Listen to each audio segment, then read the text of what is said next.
Hello, welcome to Lathe and Loom podcast. This is episode 11.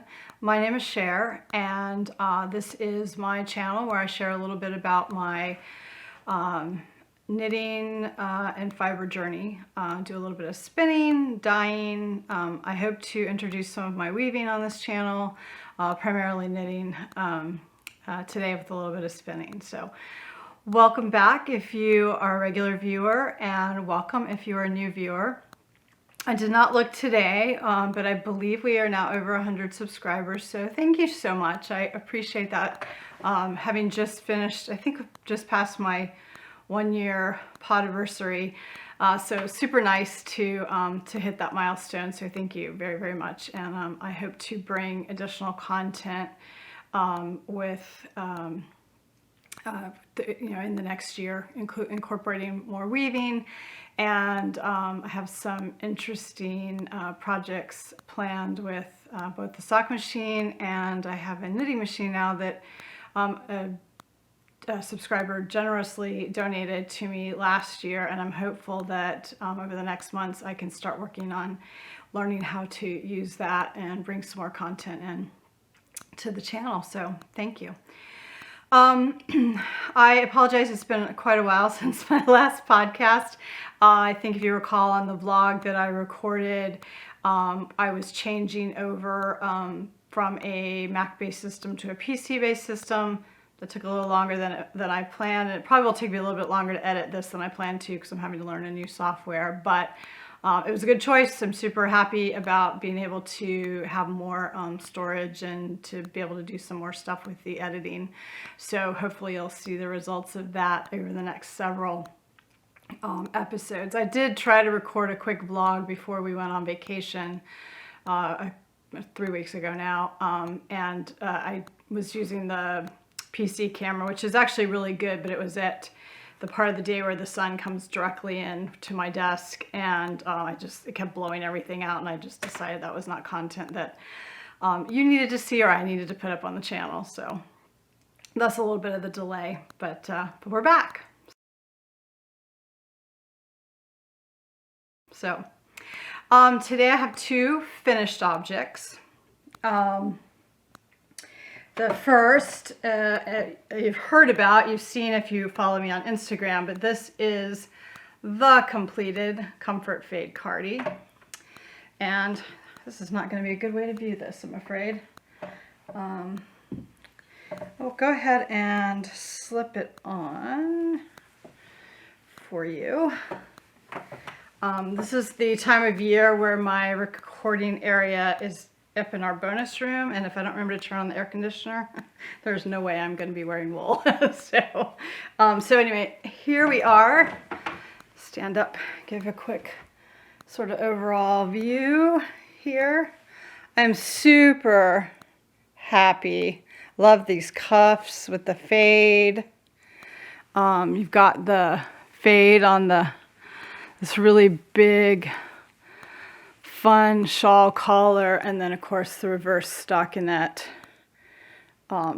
patterning throughout. So the yarns used in this are 3 are Fru Valborg, Dahlia, Ramshackle, and Belize. Here, so Ramshackle is the grayer, Belize is this, and the purple is Life in the Long Grass Garnet.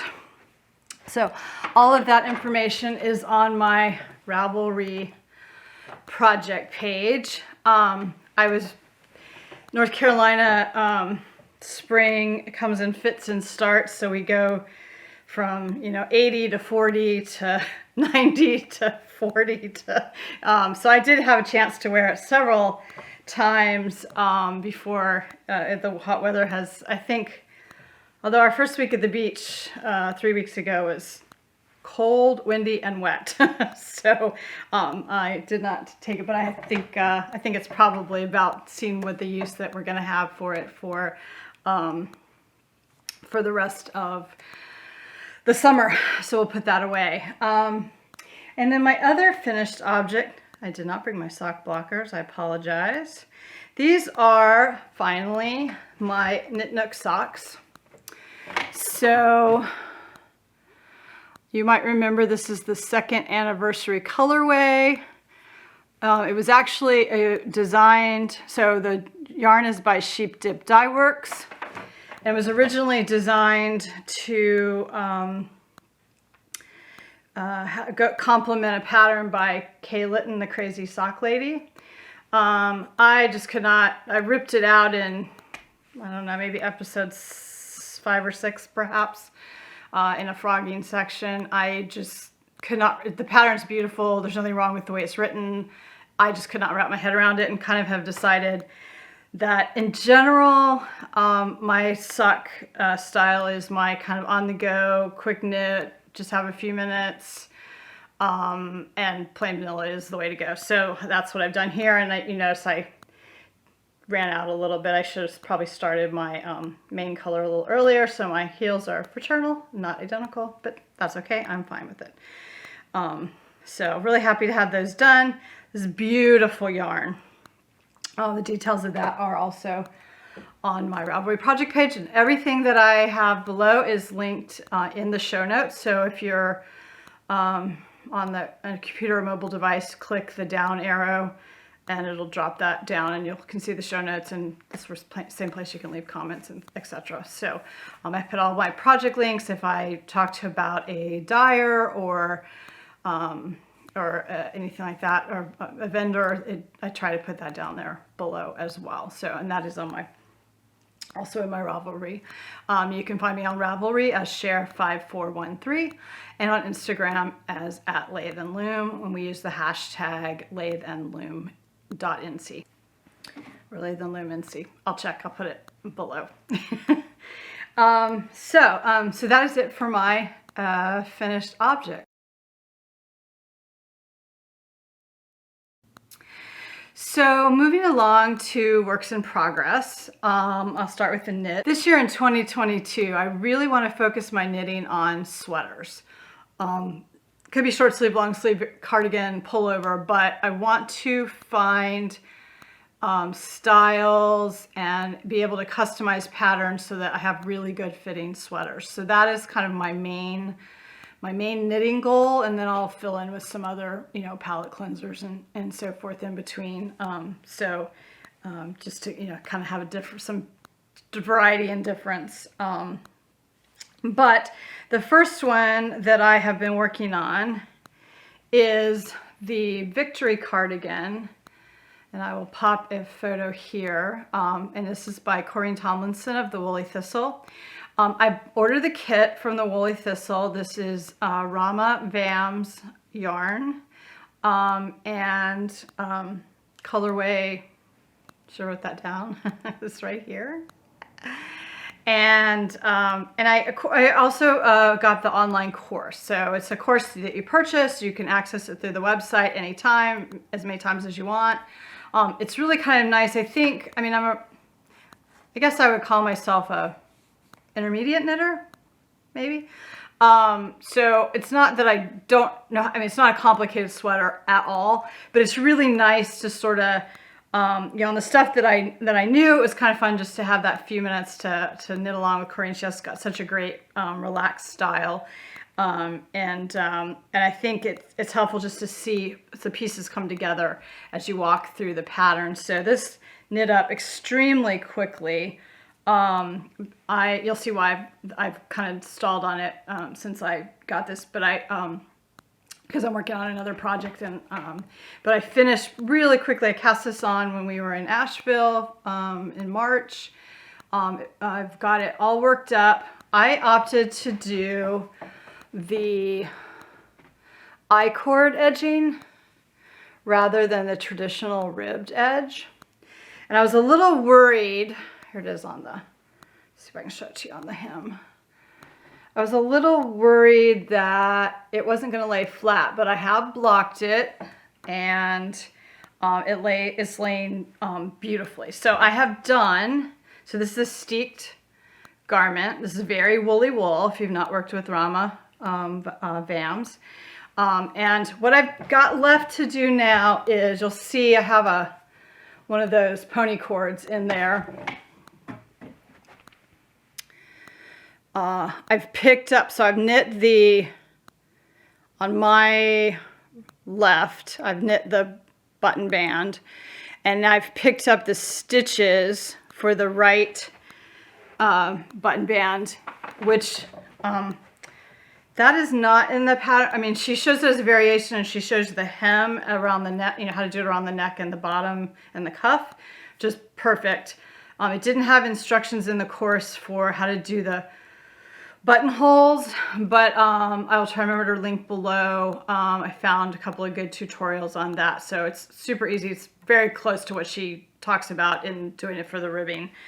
So I wanted to go ahead and block it though before I did that, and I haven't cut the steek. That's the instructions. So now I will put it on. Actually, let me put it on for you. I will put it on, and then I will map out for the buttonholes, and then I'll go ahead and knit that button band, that I-cord button band. I am super happy, well, really happy with the fit, because there's a couple things. As usual, the armholes are probably a little bit big, but I still have the steek to cut. So, but I think in general, it has this very nice, the pattern is written, has this nice waist shaping. So, not sure if it comes through in the camera or not, but you definitely get this very nice shaping in here. So I was able to do that a little bit. It has bust shaping, waist shaping, and then I've flared it back out to accommodate my my hips. So, but it's fitting, I think, really nicely. So I will get the button bands picked up, and then I have those pretty Thistle silver buttons that came with the kit. So this should be done really quickly. I wanted to record it in this fashion, and then I will try to record when I cut the steek, because I think that's always interesting. I might be able to get that all in this episode, and if not, it'll be in the following episode with the finished sweater. But it definitely, it's very rustical. No, fairly rustical, we'll call it. I don't think it, so it doesn't bother my hands to knit with it. It's not scratchy, and it just blocked out absolutely lovely. So I have loved this. I made some notes. So what I'm less happy with is the fit here. So I elongated this quite a bit more than the pattern. I think I worked to pattern size G, but then I increased to H here, and then I added more underneath. I did not need to do that. And if you have been watching me for a while, this is a theme with my arm scythe or armhole shaping. I have large upper arms, so I'm trying to accommodate that. But I did, when I got ready to do the next project I'm showing, I did some measurements on my finished Heart of Glass tee that you saw a couple of episodes ago, and plus a couple of my ready wear sweaters. And what I noticed is I wear a lot more negative ease than I realized. So that kind of helped me dial in for the next project. And I'll make maybe a few adjustments for this one. I will definitely knit more of these. And if you look on the Ravelry page for this, again, Victory Cardigan by Corinne Tomlinson, there are, I believe, 3 other examples where they've used the I-cord edging. The pattern's written intended for the typical ribbed edging, and that's the one that Corinne has in the photo. But actually, she is now, if you watch the Woolly Thistle Shopcast, she is now doing one with an I-cord, and she had an example, of course, of an I-cord as well in the course work. But one of the projects in the Ravelry queue, or the Ravelry project pages, has these beautiful I-cord frogs, you know, the decorative, I don't want to put a photo because it's not my project, but the decorative, they're just decorative, you know, if you take a look. And maybe I'll find a drawing, so I'm not using the person's photo. So it's really pretty. So it really gives us, so if you had a contrast, and she has a contrast I-cord. So I think it's gray with black.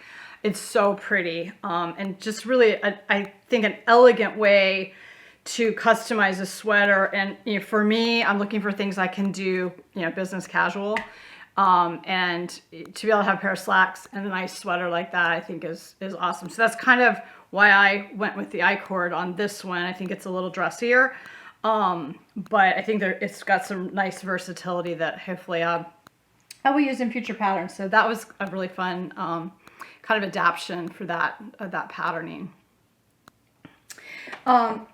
So the next work in progress that you've seen is a sock knit, and I have been working on these. I'm using sock yarn held double, and I'm using scraps from my various sock projects. So this was socks I did for my mom. These are socks I did for myself. This is, no, I don't remember. I have it in there, but also in my Revelry project pages. And anyway, just a fun way to use up scraps, but I'm not working, dedicated on these, but I think it's a nice way to use up some scraps, and it's kind of loosely based on the color palette sock pattern. I've not looked at that pattern. I encourage you, if you want to do something, to look at the pattern by the pattern. I just sort of did a neutral, I'm actually doing seed stitch in the border. I'm not sure how the pattern is actually written. And then I just used my usual shadow wrap heel. So there's a good view of that. And I use a Turkish toe. I do toe up. So that's so it's slightly different than vanilla socks. And man, when I do sit and knit on them, I can get a whole bunch done really, really quickly. So I think it's just kind of a fun little variation. And those worsted, so that makes it essentially a DK weight sock. So it goes very, very, very, very fast. So my next project is another sweater. And I kind of mentioned this as we talked about the Victory cardigan. I wanted to go with a basic pullover. So Tin Can Knits has a lot of wonderful sweater patterns. They seem to have a really good pattern support, very good tutorials. They have a lot of free patterns, by the way. I think Flax may be one of them. And they're very size inclusive. I mean, literally from like infant to like 3 or 4, maybe 5 XL for adults. So Flax Sweater is gender neutral as well. So it can really be, a lot of their sweaters are made or patterns are made that way. So basically you can knit one for your entire family, which I think is really fun. So I had seen an example of this pattern at the Knit Knook in Morehead City, and they knit it up with earth yarns, and they did the sleeves without the garter. So the pattern has garter stitch coming off the shoulder and down the sleeves, and they just used a worsted, I'm gonna have the wrong card. I have the right card to show you. Yeah, there it is. They used a striped yarn for the sleeves. So I have done the same thing. And so my main color is color 4054 in monochrome worsted, which is hand dyed extra fine merino. It is 100% extra fine superwash merino worsted weight, and 220 yards or 200 meters per 100 grams. And so this is the, there we go. And then this is the striped yarn, which is unique worsted self-striping extra fine merino in color 4018. And And they even actually on my, there's the number of skeins I needed for this, I ordered a custom order. They did a custom order for me, so I got all one dye lot, which was really awesome. It's interesting yarn. Here it is. Here's a cake of the main color. This is the wound up sleeve color. And this is where I'm at. Let's see. So I did not do the ribbing to start. So I either have two options. You can start with casting on the ribbing, or you can just start by casting on the neckline and starting on your raglan increases. And then you can go back and pick up the ribbing later. So what I did was I cast on, yes, I did not do a gauge swatch. Do not follow my directions, please gauge swatch. I cast on, I knit one skein of yarn to the raglan, and then I blocked and did my gauge measurement there, because I have found that my gauge swatches are very inaccurate, particularly when I'm doing stuff in the round. It's much, and I would rather rip out a skein of yarn than not.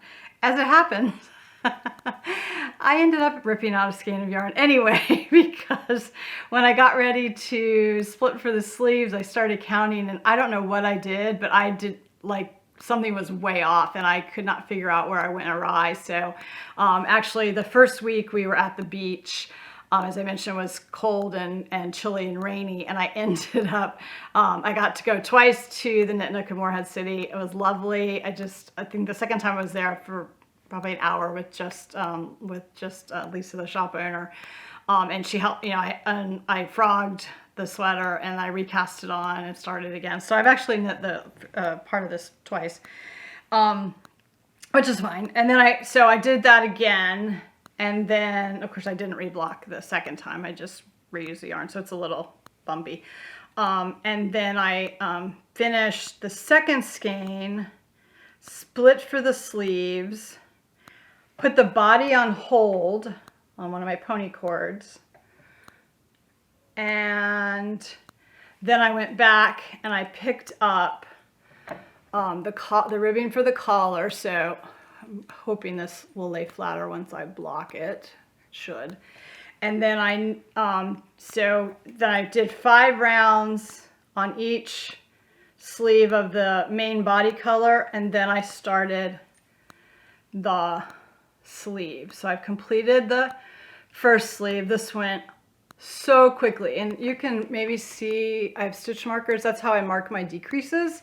So then, like, my first sleeve kind of is the pattern for the next sleeve, and I'm about maybe halfway. I finished the decreases this morning, so I just have to knit the rest of it. And it's funny, I was so good on the first sleeve, and the second sleeve I just knew I had, decrease X number of rows, decrease X number of rows. And, but I kept, I was just knitting along, and I was watching TV, and I kept missing that. So I have some that are, X number plus, so I had to adjust a little bit, but I'm like, at the end of the day, I'll have the right number, and I don't think 2 or 3 rows for the decrease is going to be matter. But I was really prepared, because this yarn is, has this very interesting fade pattern, so I didn't know how the striping would come out. I kind of wish now that I don't know if I could have figured out and maybe reverse so that I had the more colorful yarn up here. But I actually really like the way it came out, but I'm so surprised. If I figured the sleeves would be different.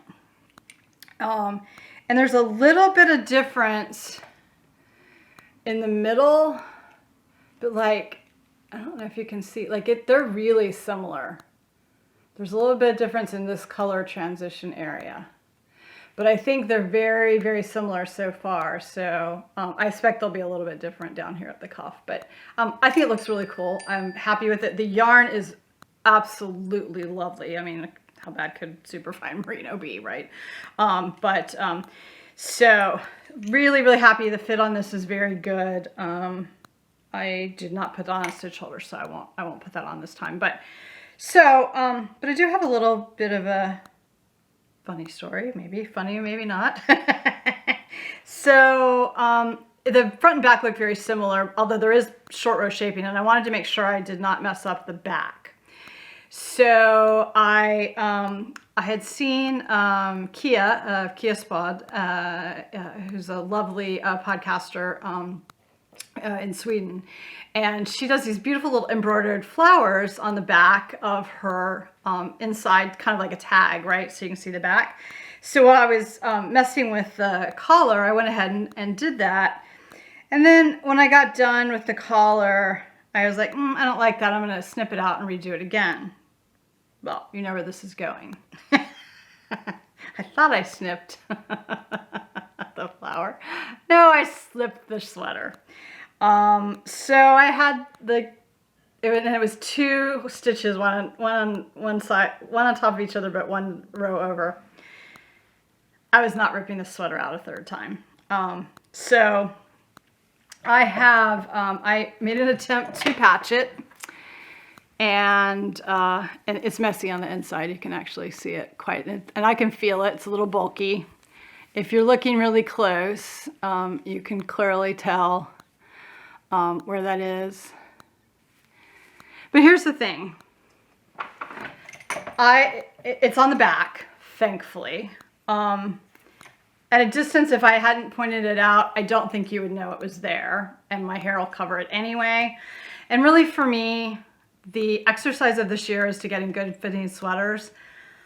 I want to see how this pattern knits up. I want to wear it. If it bothers me that much, I'll unknit it and knit it again, but I don't think it will. So, c'est la vie, right? Just gonna let it go. But that was, don't cut your knitting. That's my second lesson for the day. So anyway, so this should go really fast now. I just have to finish off the sleeve and finish off the body. And then I bought some yarn while I was there to do a baby size, because I have a baby gift that I'm knitting for someone. So I'll be able to try it, again in a different size. So I kind of envision, I would say if you, so my learning kind of so far on sweater knitting is, if you have knit shawls or scarves, sweaters, don't let them seem daunting. I think I let that happen for me way too long. Sweaters are not hard. If you can do increase and decrease, you can pretty much do a basic sweater. Flax is a really good one to start with, because it's just stockinette in the round.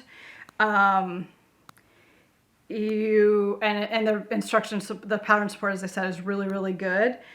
They knit up really fast by comparison. When you think about the number of stitches you have on, even a basic shawl, notwithstanding a colorwork shawl or something like the Shawlography or Slipstravaganza, like, you can knit a sweater faster, especially if it's a worsted weight. So I did start with, I've done a fingering weight, and I don't mind it because I don't mind knitting at that gauge, but it's very satisfying when you get to the point of your project where you can like fold it up, right? So I'm really enjoying that aspect of it.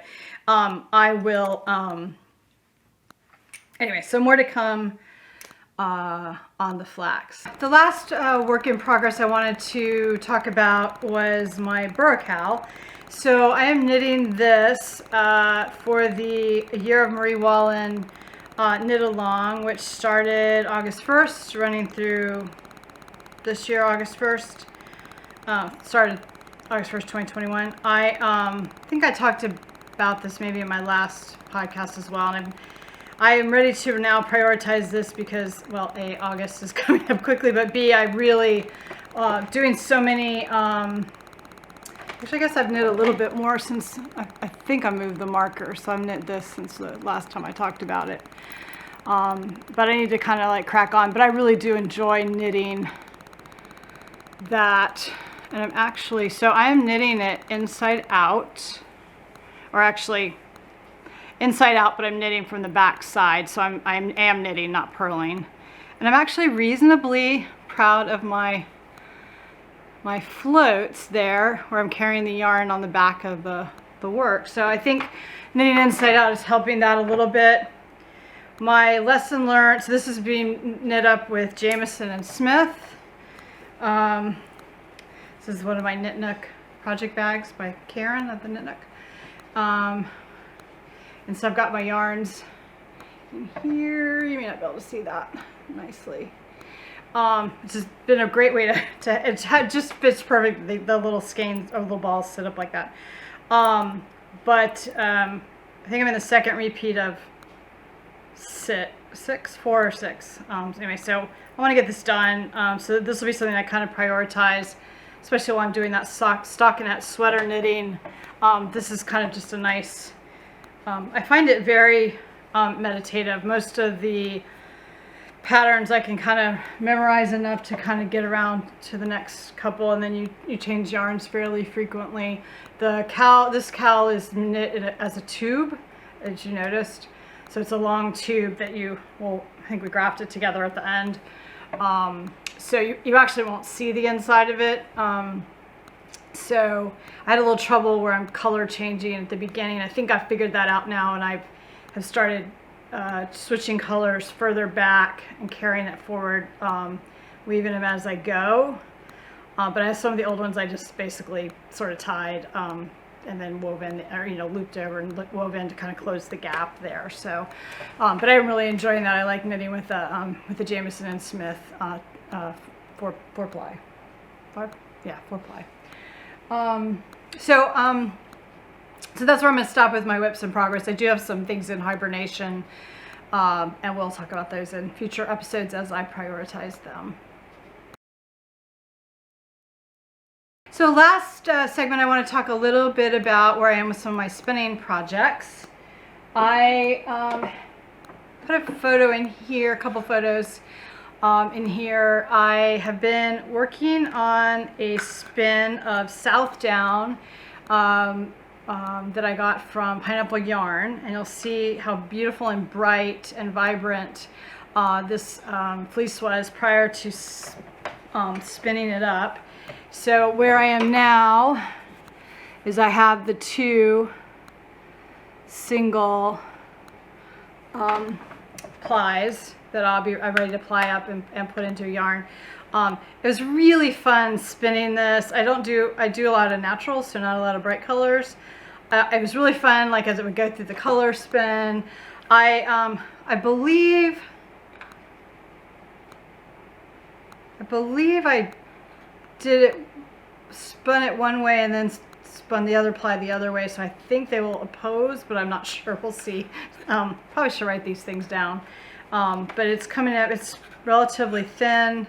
I'll put like I said, some photos in, and then I may have it. Maybe I'll have the skein finished by the time I publish. So that's that. Marina has a podcast, Pineapple Yarn, and a website, pineappleyarn.com, where she does. She's a hand dyer, and has beautiful, beautiful, bright things. Her shop update videos are wonderful. She shows how to pair up like her tonals with her speckles, and just she does a lot of good project work. She does weaving with a lot of the yarn, so you can kind of see different ways to use it. So I encourage you to check her out. The next spin that I'm planning was part of a breed and color study with the Wallin Spinning group. So Rachel Smith of Wallin Spinning, she also has a podcast. Probably know it if you are a spinner. And you might remember I did a test of this yarn. So can't knit a gauge swatch, but I can do a test skein of yarn. So here it is, and this was a 2-ply. It was 68 grams, and so the fleece I purchased from is part of the kit for this this spin along, I guess, if you will. And there we have some, and I've shown this before, so probably more than you need to see. But it was, I tried to put, and the yarn is by, or the, excuse me, the fleece is from Crafty Jack. So that's there. I'll put that information below in the show notes. So the color, so it's color study, so it's 100% Jacob, and there was Katrina, the dyer, did 3 gray, black, and white Jacob, and then she's done these subtle coloring of the fleece throughout. So that's how that, so you've got the pops of yellow, pops of purple, just subtle. I did the 2-ply, mainly barber pulled, so there's a few places where the yarn comes back on itself, but generally it's one color over the other. I like it, but I am planning to, so you will remember, I am processing my own Jacob fleece. I have a black and white, I don't have any of the, and some gray actually. This is the black is what I had over by the, a little bit of the mixed color here. I know, I've been processing it forever. I'm going to get it done one of these. I don't prioritize coming up to do that, so it's a problem. But I think what I'm going to do, I've got 4 each of these little nests. And I believe I'm going to do a 3-ply, and I'm going to do each of the colors grouped together so that maybe they'll have this, I think I'll do the gray, the white, and the brown. So I'll have this, you know, there will be a little bit of pulling between the two when it changes, but for the most part it'll be solid colors, because of what I'm thinking of, this is going to go into a hap, which is a big square shawl. If you're not familiar, it's the Scottish terminology for the hap. You see half triangle ones and then the big square ones most commonly. And I knit one earlier out of Fleece and Harmony yarn. Pattern was by Cheryl Warton, I believe. I'll put that here, and here's a photo of that. So that's my plan for that with my fleece. I wanted to use this to add sort of a pop of color in the border, was where I was going with that long description. Sorry. So so I'm thinking that will be nice coming off of that, and having some great, you know, some opportunities to pop some color in as I do that border outside in the shell pattern. I'm going to do Gudrun Johnston's wow, I'm totally forgetting the name of the pattern. That's terrible. I'm going to do, anyway, she's got a very well-known hap that actually, Thistle's running a hap cowl right now. So a lot of people are, it's the Hansel hap, Hansel, so I'm going to use that pattern to do the large size square.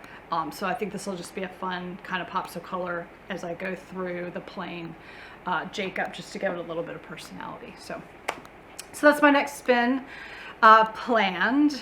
And last, I'll give you a tiny teaser. You will realize if you're watching on YouTube, because my YouTube channel icon is in fact the same or the same project that is on my loom right now. But as a little teaser and maybe a little bit of motivation to myself to hold myself accountable, I am going to get these towels off of my loom.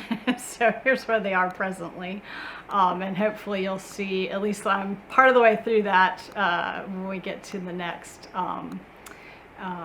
next episode. So that's all I have today. Thank you so much for joining me. I hopefully will get this up and edited relatively quickly.